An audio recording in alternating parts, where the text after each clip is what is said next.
Pa bi se z njo lahko vrnil, če bi imel malo več športne sreče. Do zadnjega je bil namreč favorit za zlato, za katerega mu je na koncu zmanjkalo le 0,3 točke. Torej je razumljiv njegov komentar o tem, kako je zadovoljen. Tokrat z uvrstitvijo mogoče malo manj, z osnovnim in finalnim rezultatom pa sem zadovoljen, kajti maksimalni rezultat v osnovnem delu 600 od 600 plus 105-6 finale, to je moje letos drugo najboljše finale.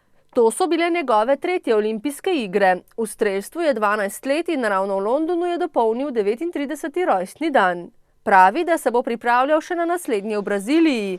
Njegove najboljše uvrstitve zadnjih let so: 3. mesto na svetovnem prvenstvu v Seulu v Južni Koreji in v Nemčiji leta 2007 Sul, evropski naslov, posamezno kot tudi ekipno. Smo bili evropski prvaki, drugi v Evropi, tako da ta Sul je bil nekako tisti vrhunec, seveda ob paraolimpijskih igrah. Medalje res ni bilo, ampak 4. in 5. mesto na olimpijadi sta vseeno lepa dosežka, meni Pavlin, in z njim se strinjajo tudi njegovi sovaščani.